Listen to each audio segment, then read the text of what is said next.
की स्कंद महापुराण कथा में आप सभी शिव भक्तों का स्वागत है। एक समय की बात है, राजा चित्ररथ विमान पर बैठकर नाना प्रकार के द्वीपों का दर्शन करते हुए भगवान शंकर के निवास स्थान कैलाश पर्वत पर गए। वहां उन्होंने परम अद्भुत एवं अनुपम छवि वाले भगवान शंकर के दर्शन किए। वे अपने आधे अंग में पार्वती देवी को बिठाकर शोभा पा रहे थे।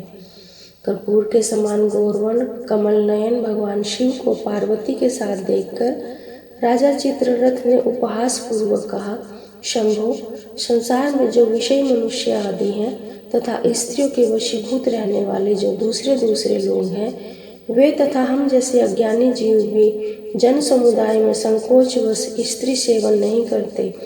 यह सुनकर गिरिराज नंदिनी उमा ने कहा, अरे दुरात्मन, रे मूढ़, तूने मेरे साथ बैठे हुए भगवान शिव का उपहास किया है, अतः इस कर्म का तू शीघ्र ही फल देखेगा। जो समता युक्त चित्त वाले साधु पुरुषों का उपहास करता है, वह देवता हो या मनुष्य, उसे अधम से भी अधम जानना चाहिए। तू देवता और द्विज दोनों की श्रेणी से बहिष्कृत है। अपने को बड़ा ज्ञानी मानने वाले तुझ अधम को आज मैं दैत्य बनाए देती हूँ। पार्वती देवी के इस प्रकार शाप देने पर राजाओं में श्रेष्ठ चित्ररथ सहसा स्वर्ग से नीचे गिर पड़ा। वहीं इस समय आसुरी योनि को प्राप्त होकर वृत्रासुर के नाम से प्रसिद्ध हुआ है। विश्वकर्मा की भारी तपस्या से युक्त होने पर इस समय वृत्रासुर अजय बतलाया जाता है। इसलिए तुम प्रदोष काल में विधि पूर्वक भगवान शंकर की पूजा करके देवताओं का कार्य सिद्ध करने के लिए महादैत्य वृत्रासुर का वध करो। गुरु बृहस्पति की यह बात सुनकर इंद्र ने कहा, भगवान, इस समय मुझे इस प्रदोष व्रत के उद्यापन की विधि बतलाइए। बृहस्पति जी ने कहा, कार्तिक मास आने पर शनिवार के दिन यदि पूरी त्रयोदशी हो तो वह व्रत की सिद्धि के लिए अनुकूल है। आज वह तिथि स्वतः प्राप्त है। इसमें चांदी का वृषभ बनवाना चाहिए। उस वृषभ की पीठ पर सुंदर सिंहासन रखना चाहिए। उस सिंहासन पर उमाकांत भगवान की शिव की स्थापना करनी चाहिए और भगवान के 3 नेत्र, 5 मुख और 10 भुजाएं हों। उनके आधे अंग में सती साध्वी पार्वती का निवास हो। इस प्रकार उमा और महेश्वर की स्वर्णमयी प्रतिमा बनवानी चाहिए। उस प्रतिमा को वृषभ की पीठ पर वस्त्र से ढके हुए तांबे के पात्र में स्थापित करके रात्रि में श्रद्धा पूर्वक और विधान के साथ जागरण करना चाहिए। इस प्रकार फल, दीप तथा नैवेद्य और तांबूल आदि सामग्रियां क्रमशः चढ़ाकर विधिज्ञ पुरुष भगवान शिव की पूजा करें तथा रात्रि में यत्न पूर्वक जागरण करें। अपने घर में या देवालय में चंदोवा तानकर अद्भुत सामग्रियों के साथ सजा हुआ एक मंडप बनाएं। उसमें गीत, वाद्य और नृत्य के द्वारा भगवान सदाशिव की पूजा करें। इंद्र, प्रदोष व्रत के उद्यापन की यही विधि है। विधिज्ञ पुरुष को चाहिए कि वह अपने संपूर्ण कार्यों की सिद्धि के लिए इसी प्रकार से सब कुछ करे। गुरु बृहस्पति जी ने जो कुछ बताया उसके अनुसार इंद्र ने सब विधि का पालन किया। नमूची के मारे जाने पर सब देवता हर्ष और उल्लास से भरे हुए थे। उनका दैत्यों के साथ घोर युद्ध हुआ। देवताओं और दैत्यों का संहार करने वाले उस घोर संग्राम में अत्यंत भयंकर तथा मर्यादा का उल्लंघन करने वाले द्वंद्व युद्ध होने लगे। इसी समय पूर्वोक्त प्रकार से भगवान शंकर की आराधना करके इंद्र भी युद्ध में लग गए। उन्होंने देवताओं को साथ लेकर वृत्रासुर का पीछा किया। व्योमासुर ने यमराज के साथ, तीक्ष्ण कोपन ने अग्नि के साथ युद्ध आरंभ किया। वायु के साथ धूम्र और नैऋत्य के साथ अति कोपन लड़ने लगा।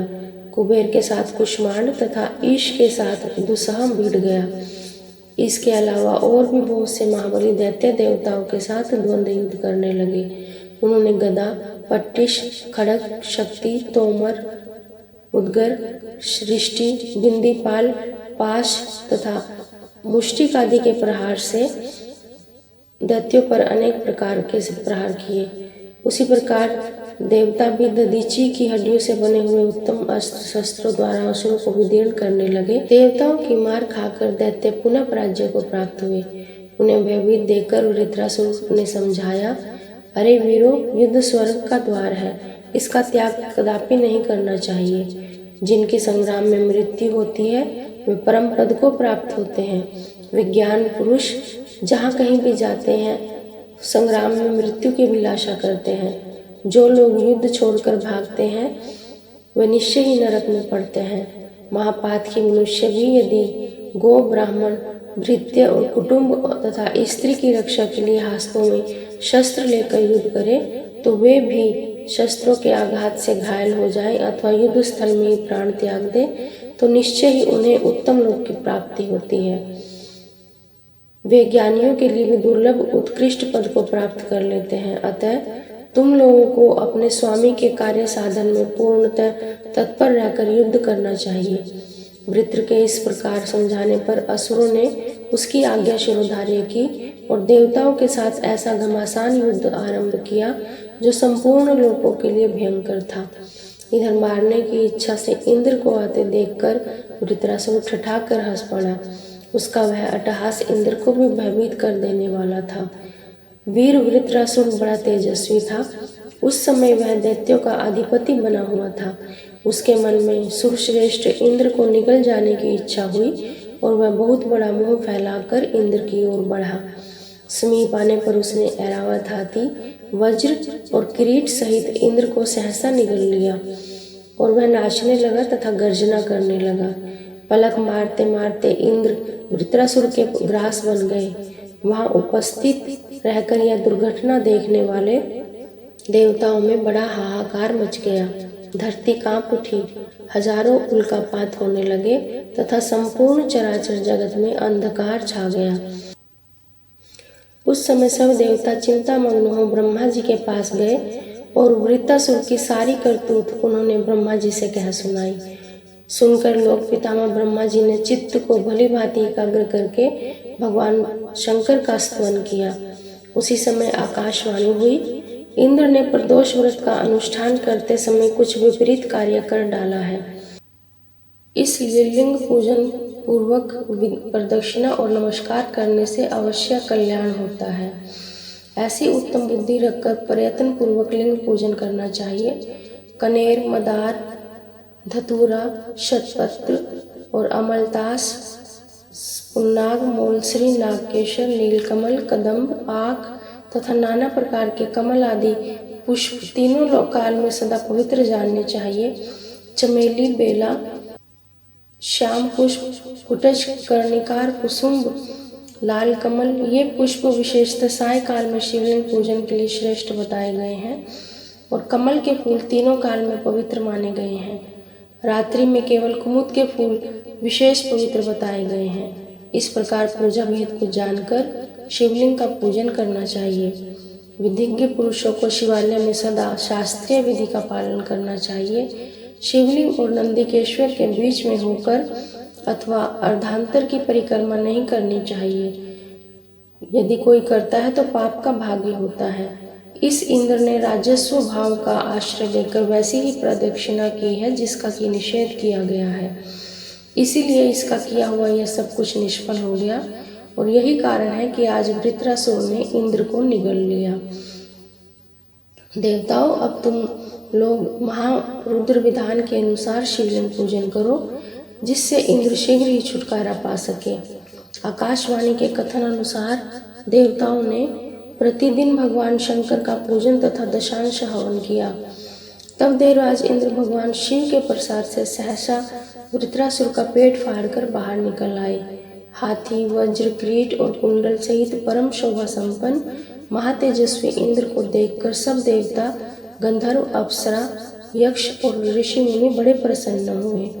देवताओं की दुंदुभियां बज उठी, अनेक शंखों की ध्वनि होने लगी और इंद्र के संकट मुक्त होते ही समस्त देवलोक निवासियों में एक साथ महान हर्षोल्लास छा गया। इंद्र के संकट मुक्त होते ही समस्त देवलोक निवासियों में एक साथ महान हर्षोल्लास छा गया। इंद्र जहाँ संकट मुक्त हुए थे वहाँ शची देवी भी आ पहुँचे। महर्षियों ने शची के साथ इंद्र का अभिषेक किया तथा सब ने यत्न पूर्वक उनके लिए पुण्य वाचन किया। विप्रवरों, इस प्रकार जब महर्षियों ने इंद्र का अभिषेक किया तब इस पृथ्वी पर अधिकाधिक मंगल उत्सव होने लगे। इंद्र के वज्र से विदीर्ण किया हुआ वृत्रासुर का अत्यंत अद्भुत शरीर वहां गिरकर मेरुगिरी के पर्वत के शिखर की तरह सुशोभित होने लगा। उसी भूमि में ब्रह्म हत्या है जहाँ वृत्रासुर का भयानक शरीर गिरा था। गंगा और यमुना के बीच में जो भूमि है जिसे अंतर्वेदी कहते हैं वह पुण्य भूमि बताई गई है। वह लोक पावन भूमि सर्वत्र प्रसिद्ध है। वृत्रासुर के वध से उत्पन्न होने वाली ब्रह्म हत्या जिस देश में प्रविष्ट हुई वह पापी बताया गया है। उस मल भूमि में ही वृत्रासुर का महान मस्तक पड़ा था जिसे इंद्र आदि देवताओं ने 6 महीनों में काटा। इस प्रकार वृत्रासुर का वध करके इंद्र ने विजय प्राप्त की और वे शचीनाथ निर्भय होकर इंद्रासन पर विराजमान हुए। बलि के द्वारा देवताओं की पराजय, अदिति के व्रत तपस्या से संतुष्ट हो भगवान का वामन रूप में अवतार और बलि के पूर्व जन्म का प्रसंग तथा बलि पर वामन जी की कृपा। लोमश जी कहते हैं, इसी बीच में दैत्यों ने पाताल निवासी राजा बलि के पास आकर इंद्र की सारी चेष्टाएं कह सुनाई। उनकी यह बात सुनकर उदार बुद्धि वाले विरोचन पुत्र बलि ने शुक्राचार्य से पूछा, भगवान इंद्र किस प्रकार से हमारे अधीन हो सकते हैं? शुक्राचार्य ने उत्तर दिया, दैत्यराज तुम विश्वजीत नामक यज्ञ करो, यज्ञ के बिना कार्य सिद्ध नहीं होगा। ऐसा ही करूँगा, यूँ कहकर उनकी आज्ञा शिरोधार्य करने के पश्चात दैत्यराज बलि ने यज्ञ करने का निश्चय किया। बलि का हृदय बड़ा उदार था। उन्होंने यज्ञ के लिए जो जो पदार्थ आवश्यक थे उन सब का प्रयत्न पूर्वक संग्रह किया। महामना शुक्र ने वह महायज्ञ आरंभ कराया। यज्ञ की दीक्षा लेकर राजा बलि ने अग्निदेव को हविष्य से तृप्त किया।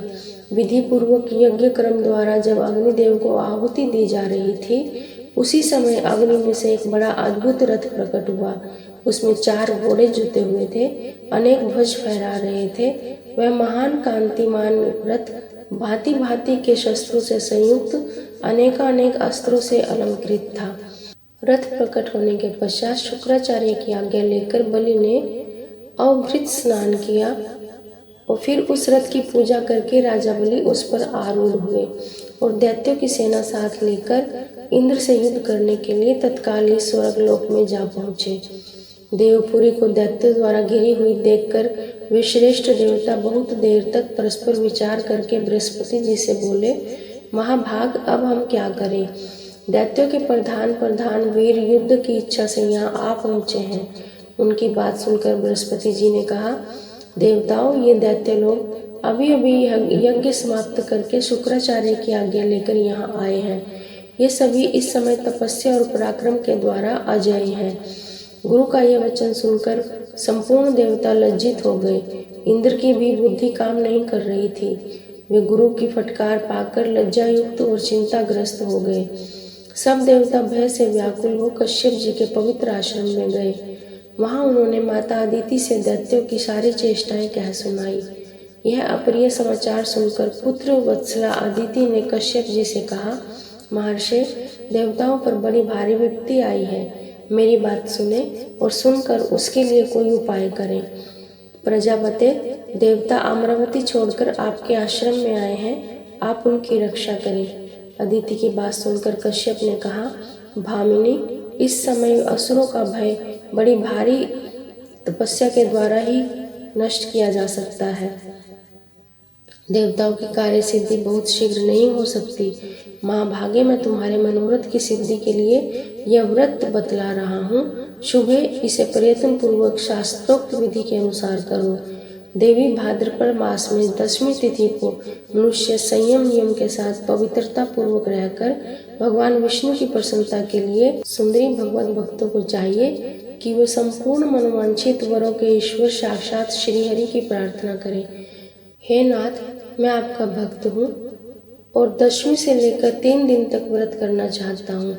हे विष्णु, इसके लिए आप आज्ञा दें। इस मंत्र से जगदीश्वर श्रीहरि की प्रार्थना करनी चाहिए। एक ही बार भोजन करें तथा एक बार का भोजन भी केले के पत्ते में ही ग्रहण करना चाहिए। उस भोजन में नमक वर्जित है। व्रती पुरुष एकादशी तिथि को यत्न पूर्वक उपवास करे और रात्रि काल में विशेष चेष्टा करके जागता रहे। फिर द्वादशी तिथि में विधि पूर्वक भली भांति उत्तम ब्राह्मण को भोजन कराकर कुटुंबी जनों के साथ पारण करे।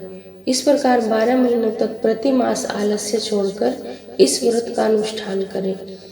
व्रत के अंत में पुनः भाद्रपद मास आने पर एकादशी को अपनी शक्ति अनुसार सोने या चांदी की विष्णु की प्रतिमा बनाकर उसे कलश पर स्थापित करें। उसी में यत्न पूर्वक भगवान विष्णु की पूजा करके व्रती पुरुष सब दोषों की शांति के लिए स्वर्ण नक्षत्र युक्त पाप नाशिनी द्वादशी तिथि को उपवास करें। महाभागे, इस प्रकार तुम कल्याणमय व्रत का अनुष्ठान करो। पतिव्रता अदिति ने देवताओं की कार्य सिद्धि के लिए पूर्ण एकाग्रता के साथ कश्यप जी के द्वारा बताए हुए उस व्रत का पालन किया। 1 वर्ष तक इस प्रकार व्रत करने से भगवान श्रीहरि संतुष्ट हो गए। ब्राह्मणों, उस समय स्वर्ण नक्षत्र युक्त द्वादशी तिथि को भगवान का वामन रूप में प्रादुर्भाव हुआ। वे ब्रह्मचारी बालक रूप धारण करके परम शोभायमान दिखाई देते थे। उनकी 2 भुजाएं थी, कमल के समान खिले हुए सुंदर नेत्र थे। उनके श्री अंगों की कांति अलसी के फूलों की भांति श्याम थी। वे मनमाला से अलंकृत थे। अदिति देवी पूजा के मध्य में ही भगवान का इस रूप में दर्शन पाकर आश्चर्यचकित हो उठी। उस समय उन्होंने कश्यप जी के साथ भगवान का इस प्रकार से स्तवन किया, जो कारण के भी परम कारण है। उन विश्वात्मा, विश्व सृष्टा तथा अजन्मा श्रीहरि को नमस्कार है, नमस्कार है। अनंत रूप श्रीहरि को नमस्कार है, नमस्कार है। जिनका परम धाम अनंत है तथा जो साक्षात परमात्मा स्वरूप है, उन भगवान को नमस्कार है। हे सच्चिदानंदमय परमात्मा देव, आप पर, अपर तथा ज्ञानवान सबके आत्मा है, आपको नमस्कार है। हे परात्परम, हे कार्य कारण रूप, हे आपका स्वरूप सबसे श्रेष्ठ है। आपका बोध कभी कुंठित नहीं होता, आपको बार बार नमस्कार है। इस प्रकार अदिति द्वारा स्तुति की जाने पर देवताओं के पालक भगवान विष्णु देव माता अदिति से बोले, देवी, मैं तुम्हारी उत्कृष्ट तपस्या से संतुष्ट होकर इसी शरीर से देवताओं का कार्य सिद्ध करने के लिए प्रकट हुआ हूँ। भगवान का वचन सुनकर अदिति ने कहा, भगवान, महाबली असुरों ने देवताओं को परास्त कर दिया है। जनार्दन, अब सभी देवता आपकी शरण में आए हैं, आप उन शरणागतों की रक्षा करें। संतों के आश्रय तथा बैकुंठ धाम के स्वामी एकमात्र श्रीहरि ने अदिति की बात सुनकर देवताओं और राजा बलि की सारी चेष्टाएं जानकर मन ही मन विचार किया कि आज मुझे कौन सा कार्य करना चाहिए जिससे देवताओं को विजय प्राप्त हो और प्रधान दैत्यों को भी हार माननी पड़े। उधर बलि आदि असुरों को यह मालूम नहीं था कि देवता नाना प्रकार के रूप धारण करके स्वर्ग से निकलकर कश्यप जी के आश्रम चले गए हैं। उस समय दैत्यों ने अमरावतीपुरी की 4 दीवारी पर चढ़कर देवराज इंद्र को शीघ्र मार डालने की इच्छा से जो ही भीतर प्रवेश किया, त्यों ही उन्हें यह सारी नगरी सोनी दिखाई दी। तब शुक्राचार्य महाभिषेक की विधि से असुरों द्वारा घिरे हुए राजा बलि को इंद्र के सिंहासन पर अभिषिक्त कर दिया। इस प्रकार स्वर्गलोक के राज्य पर प्रतिष्ठित हुए विरोचन कुमार बलि यहाँ की उत्तम विभूति द्वारा महेंद्र से भी अधिक शोभायमान हुए। ऋषि, अप्सरा, गंधर्व, किन्नर, नाग तथा असुर समुदाय इंद्र की ही भांति उनकी सेवा करने लगे। संपूर्ण प्राणियों में दान की दृष्टि से राजा बलि ही सबसे बढ़कर दाता है। याचक जिन जिन कामनाओं को प्राप्त करने की इच्छा करते, दानवराज बलि संपूर्ण याचकों को वही वही वस्तु प्रदान करते थे। शौनक जी ने पूछा, महाभाग सूत जी, देवराज इंद्र तो स्वर्ग में रहकर कभी दान नहीं देते हैं, राजा बलि कैसे दाता हुए? यह सब यथार्थ रूप से बतलाइए। लोमश जी बोले, ब्राह्मणों, इंद्र पहले जन्म में याज्ञिक रहे हैं। उन्होंने 100 अश्वमेध यज्ञों का अनुष्ठान करके अमरावतीपुरी का राज्य प्राप्त किया है। अब ये केवल भोग लोलुप रह गए हैं। अभिष्ट फल पाने के पश्चात इंद्र में कृपणता आ गई है। आज जो इंद्र है वह कभी कीड़ा हो सकता है तथा पहले का कीट इंद्र के रूप में उत्पन्न हो जाता है। इस विषय में दान से बढ़कर दूसरा कोई ऐसा साधन नहीं।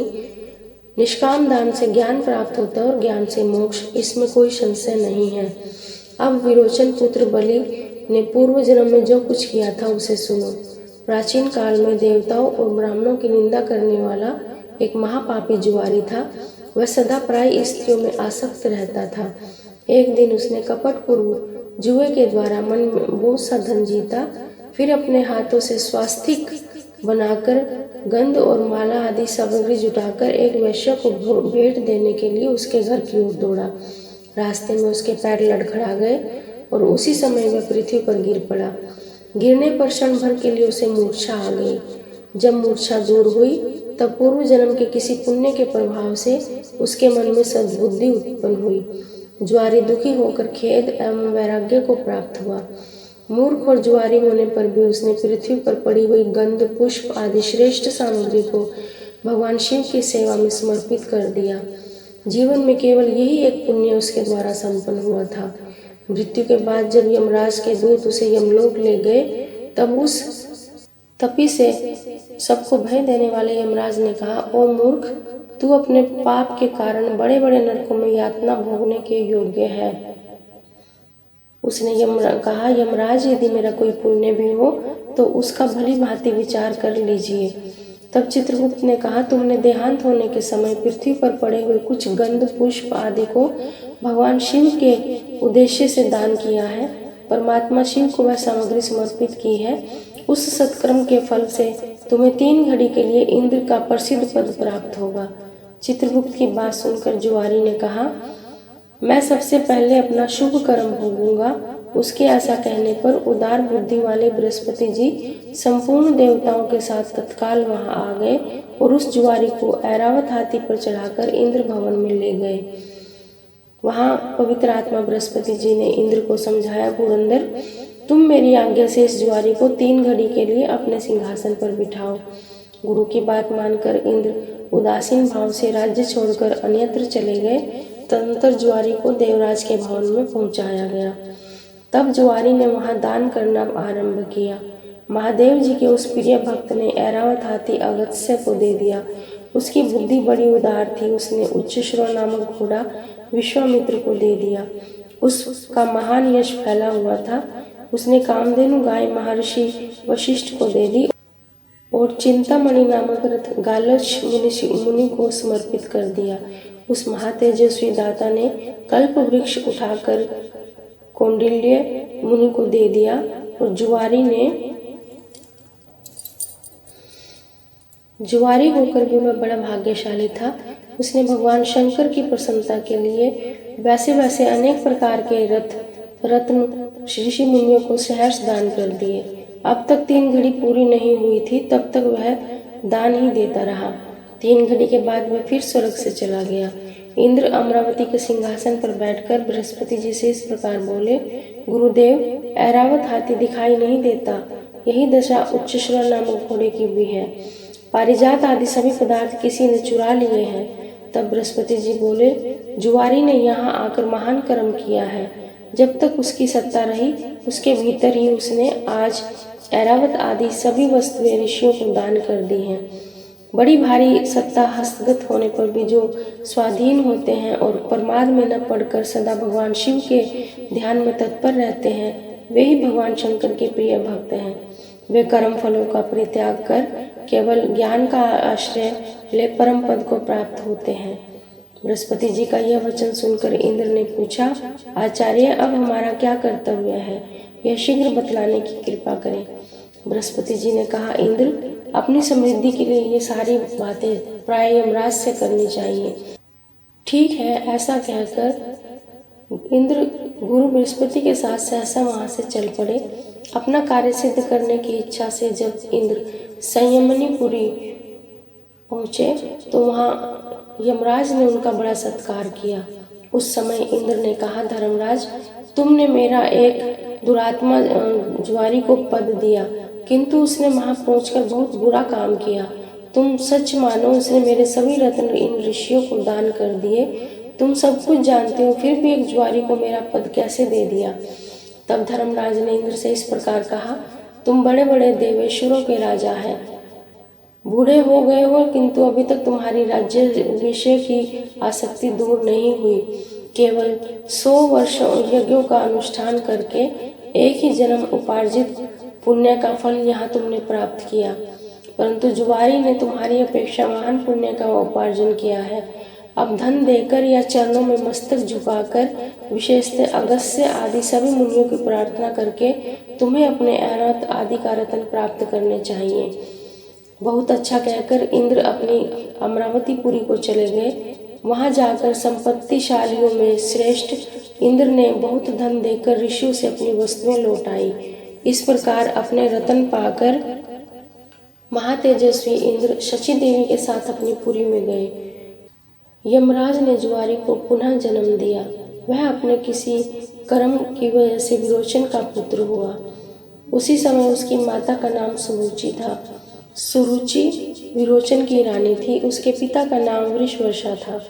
वह उदार मन वाला जुआरी जब सुरुचि के गर्भ में आकर स्थित हुआ, तब से प्रहलाद कुमार विरोचन तथा सुरुचि का मन धर्म और दान में अधिक लगने लगा। उसी ने गर्भ में आकर माता पिता की मति बहुत ही उत्तम कर दी थी। वैसी बुद्धि बड़े बड़े मनुष्यों के लिए भी दुर्लभ है।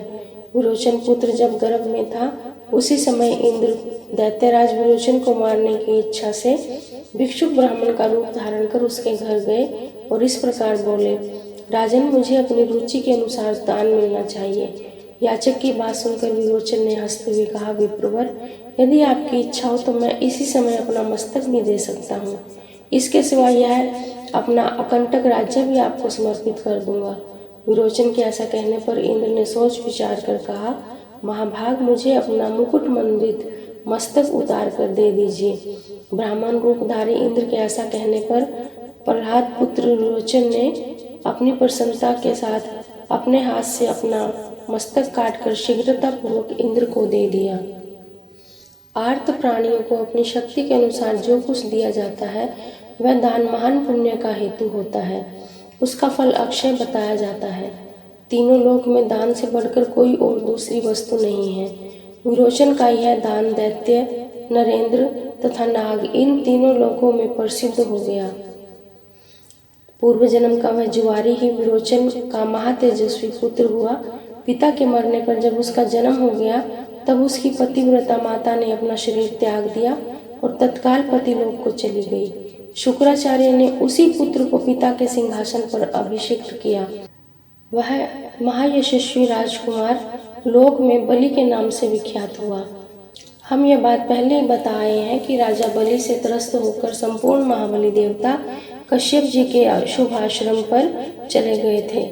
देवपुरी में महायशस्वी बलि जब इंद्र के पद पर प्रतिष्ठित हुए, तब वे अपनी तपस्या से स्वयं ही सूर्य बनकर तपने लगे। स्वयं ही इंद्र, अग्नि और वायु का काम करने लगे। महात्मा बलि ने धर्मराज के न रहने पर भी धर्मलोक का संचालन किया। वे स्वयं ही ईशान तथा ईशान कोण में विराजमान हुए। वे नैऋत्य कोण और पश्चिम में क्रमशः नैऋति और वरुण हुए। राजा बलि ही उत्तर दिशा में धनाध्यक्ष कुबेर बनकर रहने लगे। इस प्रकार वे अकेले ही तीनों लोकों का पालन करते थे। पूर्व जन्म में जुआरी के रूप में रहकर उन्होंने भगवान शंकर का पूजन किया था। उसके पूर्वाभ्यास के कारण ही बलि इस जन्म में भी शिव पूजा परायण थे और बड़े बड़े दान किया करते थे। एक दिन श्रीमान राजा बलि अपने गुरु शुक्राचार्य के साथ दैत्यों से घिरे हुए अपने सभा में बैठे थे। उसी समय उन्होंने दैत्यों को संबोधित करके कहा, संपूर्ण असुर पाताल छोड़कर यहाँ मेरे समीप निवास करें। इस कार्य में विलंब नहीं होना चाहिए। यह सुनकर शुक्राचार्य हंस पड़े और बलि को समझाते हुए इस प्रकार बोले, सुव्रत, यदि तुम यहाँ आकर निवास करना चाहते हो तो 100 अश्वमेध योगों द्वारा अग्निदेव की आराधना करो। वह भी यहाँ नहीं, कर्मभूमि भारतवर्ष में उपस्थित होकर करो। इस कार्य में तुम्हें विलंब नहीं करना चाहिए। अच्छा, ऐसा ही करूँगा। यूँ कहकर मनस्वी महात्मा बलि तत्काल स्वर्ग लोक छूटकर दैत्य और तथा शुक्राचार्य जी के साथ भूलोक चले आए। उन्होंने सेवकों को भी साथ ही ले लिया था। नर्मदा नदी के तट पर भृगुकच्छ नाम के प्रसिद्ध महान तीर्थ है। वहां पहुंचकर दैत्यराज ने संपूर्ण पृथ्वी को जीतकर अपने अधिकार में किया। तत्पश्चात गुरु की आज्ञा से अश्वमेध योग द्वारा उन्होंने बड़ी भक्ति के साथ भगवान का आराधन किया। विरोचन पुत्र बलि सत्यवादियों में सबसे श्रेष्ठ थे। उन्होंने ब्रह्मा और आचार्य का वर्ण करके 16 ऋषित्वों का भी वर्ण किया। फिर महात्मा शुक्र ने भली भांति परीक्षा लेकर बलि को यज्ञ की दीक्षा दी और उनके द्वारा 99 यज्ञों का अनुष्ठान कराया। तत्पश्चात बलि ने अंतिम अश्वमेध यज्ञ पूर्ण करने का निश्चय किया। जब तक उनके 100 यज्ञ पूरे हों उसके पहले मैं पूर्वोक्त प्रसंग बतला देना चाहता हूँ। पहले कहा जा चुका है कि अदिति देवी ने उत्तम व्रत का अनुष्ठान किया और उस व्रत से संतुष्ट होकर भगवान श्री हरि वामन ब्रह्मचारी के रूप में उनके पुत्र होकर प्रकट हुए। परमेष्ठी ब्रह्मा ने उन्हें यज्ञोपवीत किया तथा महात्मा चंद्रमा ने दंड काष्ठ प्रदान किया। परम अद्भुत मृगचर्म और मेखला मंगाई गई तथा पृथ्वी देवी ने उन्हें चरण पादुका भेंट की। इस तरह और लोगों ने भी वटु रूपधारी भगवान विष्णु को अन्य आवश्यक वस्तुएं अर्पित की। तदंतर कश्यप और अदिति को प्रणाम करके महातेजस्वी वामन जी यजमान बलि की यज्ञशाला में गए। उस समय सुरेश्वर गण उन वेदांत वेद श्री विष्णु की महिमा का गान कर रहे थे। अनेक प्रकार के रूप और वेश धारण करने वाले भगवान ने उस यज्ञ में पहुंचकर सामदेव वेद की ऋचाओं का विधि पूर्वक गान किया। साम गान के अनंतर ये इस प्रकार बोले। राजन, दैत्यराज हिरण्यकशिपु के पुत्र प्रहलाद जी हुए जो बड़े तेजस्वी, जितेंद्रिय तथा विष्णु भक्त हैं, जिन्होंने दैत्यराज की सभा में अतिशय तेजस्वी भगवान नरसिंह को प्रकट किया था। हे महाभाग, उन्हीं प्रहलाद जी के पुत्र तुम्हारे पिताजी थे जो संसार में विरोचन के नाम से विख्यात हुए थे। उन महात्मा ने स्वयं ही अपना मस्तक दान करके इंद्र को संतुष्ट किया था। राजन, तुम उन्हीं महात्मा विरोचन के पुत्र हो। तुमने बड़े उत्तम यज्ञ का विस्तार किया है। तुम्हारे यश रूपी महान दीपक की ज्योति में संपूर्ण देवता पर्वतों के समान दग्ध हो गए हैं। तुमने इंद्र को भी जीत लिया है, इसमें संशय नहीं है। सूरत, मैं तुम्हारे सब चरित्र सुन चुका हूँ। तुम बड़े मनस्वी हो तथा तीनों लोकों में अधिक से अधिक दान करने वाले दाता के रूप में तुम्हारी ख्याति है। तथापि मेरे लिए तुम 3 पग पृथ्वी दे दो। तब विरोचन कुमार बलि ने हंसकर कहा, महाभाग, मैं पर्वत, बड़े बड़े जंगल तथा संपूर्ण द्वीपों सहित समूची पृथ्वी तुम्हें दूंगा। तुम मेरी दी हुई इस भूमि को ग्रहण करो। वामन जी ने कहा, दैत्यराज, स्वयं चलते समय मेरे 3 पगों से जितनी पृथ्वी नापी जाए उतनी ही तुम मुझे दीजिए। ब्रह्मचारी की बात सुनकर बलि ने हंसते हुए कहा, बहुत अच्छा, लीजिए। वो कहकर बलि ने कश्यप कुमार वामन जी का भली भांति पूजन किया। उस समय बड़े बड़े ऋषि तथा मुनीश्वर महातेजस्वी बलि के सौभाग्य की सराहना कर रहे थे।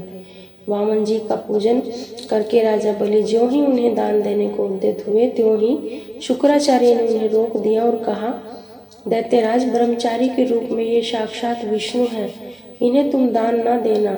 ये तो इंद्र का कार्य सिद्ध करने के लिए आए हैं और तुरंत तुम्हारे यज्ञ में विघ्न डाल रहे हैं। अतः अध्यात्म तत्व का प्रकाश करने वाले ये विष्णु तुम्हारे द्वारा इस समय पूजा पाने के योग्य नहीं हैं।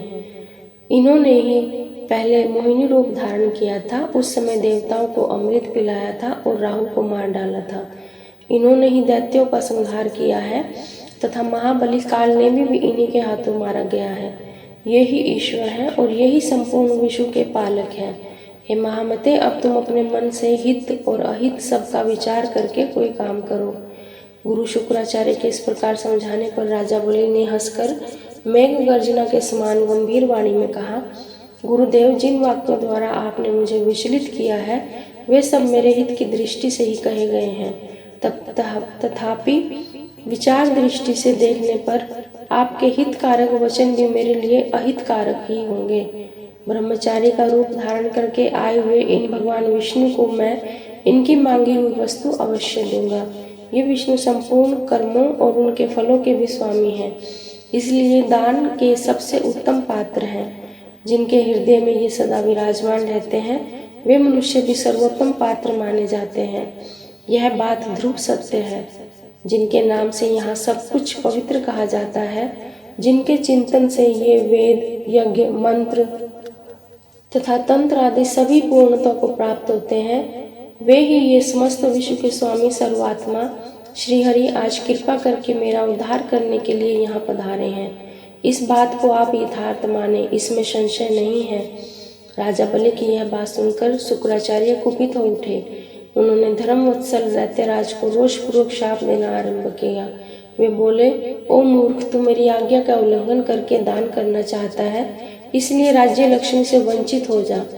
अथाह बोध वाले अपने महात्मा शिष्य को इस प्रकार शाप देकर शुक्राचार्य ने अपने आश्रम को चले जाने का निश्चय किया। अब ये चले गए और विरोचन कुमार बलि वामन जी की पूजा करके उन्हें भूमि दान करने को उद्यत हुए।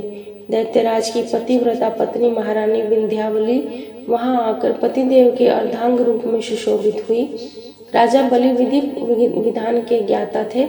उन्होंने विधि पूर्वक ब्रह्मचारी के चरण पखार कर संकल्प के साथ भगवान विष्णु को पृथ्वी दान की।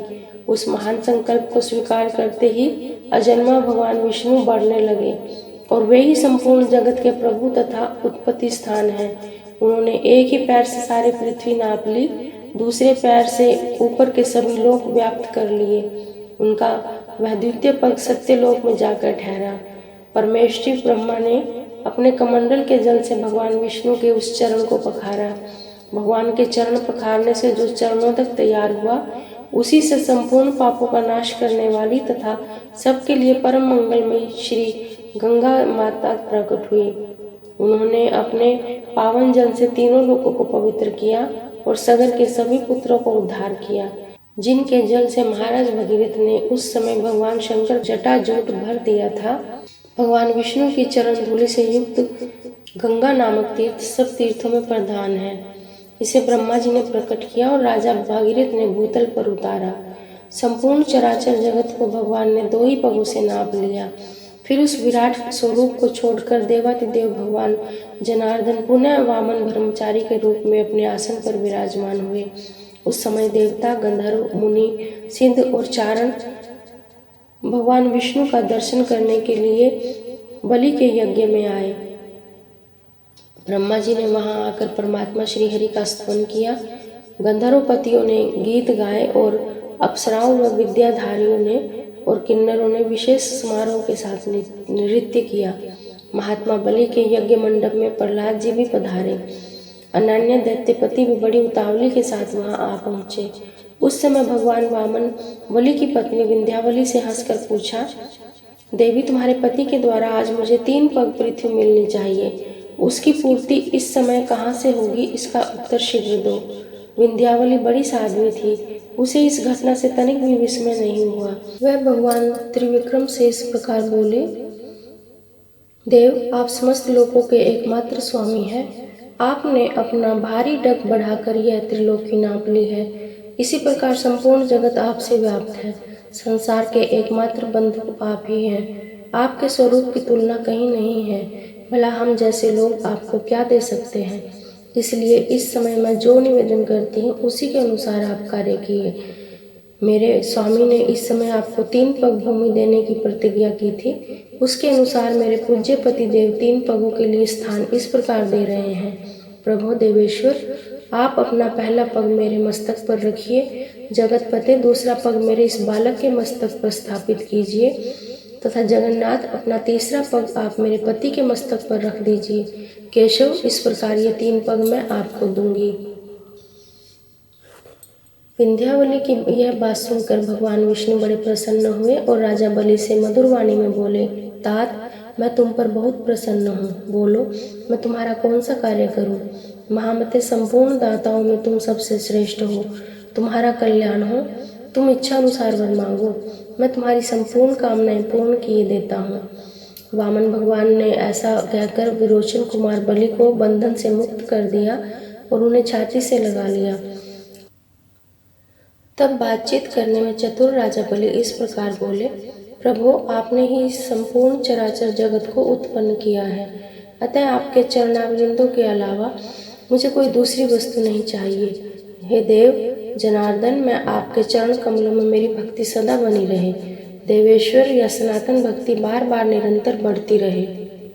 बलि के इस प्रकार प्रार्थना करने पर भूत भावन भगवान वामन ने अत्यंत प्रसन्न होकर कहा, राजन, तुम अपने भाई बंधु और संबंधियों के साथ उत्तल लोक में चले जाओ। दैत्यराज बलि बोले, देव आप भी बताइए, सुतल लोक में मेरा क्या काम है? मैं तो आपके पास ही रहूंगा। इसके विपरीत कुछ भी कहना उचित नहीं है। तब भगवान हरिकेश राजा बलि के प्रति अत्यंत कृपालु होकर बोले, राजन, मैं सदा तुम्हारे समीप रहूंगा। असुर श्रेष्ठ, तुम खेद न करो, मेरी बात सुनो। मैं सुतल लोक में तुम्हारा द्वारपाल होकर रहूंगा। मेरे इस वचन को तुम वरदान समझो। आज मैं तुम्हारे लिए वरदायक होकर उपस्थित हूँ। अपने बैकुंठवासी पार्षदों के साथ तुम्हारे घर में निवास करूंगा। अतुल तेजस्वी भगवान विष्णु का यह वचन सुनकर दैत्यराज बलि असुरों के साथ सुतल लोक में चले गए। वहां बाणासुर आदि 100 पुत्रों के साथ वे सुखपूर्वक निवास करने लगे। माँ बाहुबली दाताओं के भी परम आश्रय हैं। तीनों लोकों में याचक राजा बलि के पास जाते हैं और उनके द्वार पर विराजमान भगवान विष्णु स्वयं उन्हें मुंह मांगी वस्तुएं देते हैं। कोई भोग की कामना लेकर जाए या मोक्ष की, जिनकी जैसी रुचि होती है उसी के अनुसार उनको वह वस्तु वे समर्पित करते हैं। भगवान शंकर की कृपा से ही राजा बलि ऐसे महत्वशाली हुए हैं। पूर्व काल में ज्वारी के रूप में उन्होंने जो परमात्मा शिव के उद्देश्य से दान किया था, ये उसी का फल है। अपवित्र भूमि में पहुंचकर गिरी हुई गंध, पुष्प और सामग्री को भी परमात्मा शिव की सेवा में समर्पित करके जब बलि ने इतनी उन्नति की है, तब जो लोग श्रद्धा और भक्ति से महादेव जी की सेवा में गंध और पुष्प और जल अर्पण करते हैं, उनके लिए तो कहना ही क्या, ये साक्षात भगवान शिव के समीप जाते हैं। ब्राह्मणों, भगवान शिव से बढ़कर कोई दूसरा पूजनीय देवता नहीं है। जो गूंगे हैं, अंधे हैं, पंगु और जड़ हैं तथा जाति बहिष्कृत, चांडाल और अन्यज और सप्यच हैं, वे सभी यदि भगवान सदाशिव के भजन में तत्पर रहें तो परम गति को प्राप्त होते हैं। अतः संपूर्ण मनीषी पुरुषों के लिए भी भगवान शिव ही सदा पूजनीय हैं। पूजनीय ही नहीं, विद्वानों के द्वारा वे सदा चिंतनीय और वंदनीय भी हैं। परमार्थ तत्व के ज्ञाता पुरुष अपने हृदय में विराजमान भगवान महेश्वर का निरंतर चिंतन करते रहते हैं। आज के स्कंद महापुराण कथा में इतना ही। आवाहनम न जानामि विसर्जनम, पूजां च न जानामि क्षम्यतां परमेश्वर। मंत्रहीनं क्रियाहीनं भक्तिहीनं सुरेश्वर, यत्पूजितं मया देव परिपूर्ण तदस्तु मे। नमः शिवाय। कर्पूरगौरं करुणावतारं संसारसारं भुजगेन्द्रहारं, सदा वसन्तं हृदयारविन्दे भवं भवानी सहितं नमामि। भवं भवानी सहितं नमामि। श्री गुरुवे नमः। श्री शिवार्पणमस्तु।